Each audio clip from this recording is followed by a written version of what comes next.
I'm Max Howard. I'm actually a Brit, you can hear it in my accent, but I live in America and I've actually been an American citizen since 1990.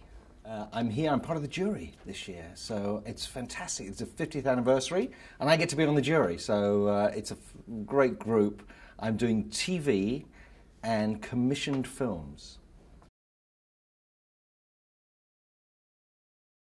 Well, Annecy is sort of, I mean, there's some great animation festivals around the world. Annecy sort of represents the premier one for me. I've seen it go from being a festival that was every other year to a festival that was each year. And I think at that moment it sort of was a transition and it became the focal point. I think we all look to Annecy. I think it's like great film festivals. I think the world looks to the Cannes Film Festival as a premier festival for live action film. And we look to Annecy for animation. Well, my particular reason for doing animation is, it was a job originally. I got a job working on Who Framed Roger Rabbit to run the studio in London. But it was 2 years later, when I was now in America, my daughter was 3.5 years old, and I took her to see a re-release of 101 Dalmatians. And the film was made in 1959 or 1960. It's one of the first films that I can remember my parents taking me to see. And I sat there watching her watching the film. And she was watching this film as though it was made for her. She wasn't watching a film, she had no concept of what 1960 was. She was watching 101 Dalmatians as though it was just for her in that moment. And I realized that perhaps she might take her children one day to see a film that I'd worked on. And they wouldn't be taken to see, oh, you've got to go and see Granddad's film. They'd be going to see it because it's still entertained and it doesn't date. And I think what we have in animation, because the whole image is original, it transcends time. And great animated films go on entertaining generations. Live action can't do that. Live action makes great films, beautiful films, but we always know the period in which those films were made. Animation transcends time, and it was that moment of realization for me that I went, oh, I love this medium.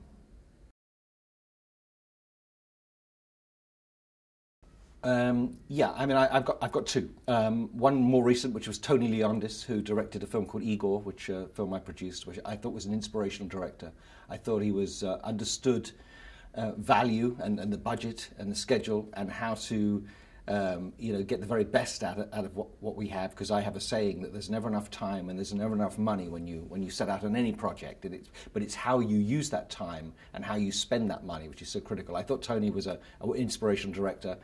Brad Bird, who I did The Iron Giant with, I think is a fantastic director. Yeah, and these great directors, of course, can direct live action or animation. They're great directors, and that would lead me to tell you that I think Bob Zemeckis is a great director.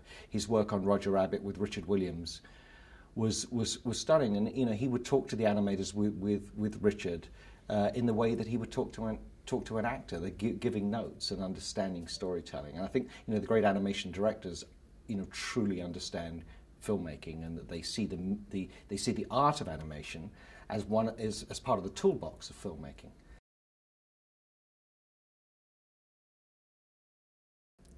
Yeah, I'm not sure I do have a moment. There was a great... actually, I do have a moment when Serge was very kind and allowed us to present Igor here 2 years ago. And we did a work in progress, and the movie wasn't finished, and we came down here. And he was so welcoming of a relatively small film, and made us feel so special. And I saw him do it again today with Jeffrey Katzenberg, who he introduced in doing Shrek. I just felt he's a person who embodies the spirit of animation, and remembering how he welcomed me here, and then seeing him welcome, he just treats everybody because he so loves the art form. And I looked at him and I went, yeah, you just embody, animation. And I think, the other thing I love about animation and about the art behind the animation, you can take out the language. I think that's what I might take away from here, is that international spirit that is celebrated here in animation. My craziest dream is that we're going to see many more animated films released all over the world, in the knowledge that there's plenty of room in the marketplace. Not all to be Pixar and DreamWorks and big blockbuster movies, but perhaps more films like Ari Folman's Waltz with Bashir from 2 years ago. You know, taking animation and using it for a much more serious way. I mean, that's what cartooning comes from. You know, we love cartoons because they can make a political statement. We read our newspapers, we open, we see a cartoon, a caricature. Art can caricature reality and make a comment on reality, which is so fantastic, and animation can do that. And Ari used that so effectively with Waltz with Bashir. So I'm hoping, my wild dreams is we're going to see a greater diversification of film. We're going to see it because the technology now, which if you're using CG or in many ways was such a barrier to entry, to entry into the industry, editing systems, we go and buy something very, very good, of high quality, and now it's about the filmmaker, it's about the editor, it's not about the equipment. So I think from that we're going to see, and my dream is we're going to see diversity of filmmaking in animation, but much more of it. I'm going to say happy birthday, Annecy. I would wish you happy birthday wherever I was in the world, but the fact that I'm here with you makes me so happy. So it's from the bottom of my heart, I wish you happy birthday.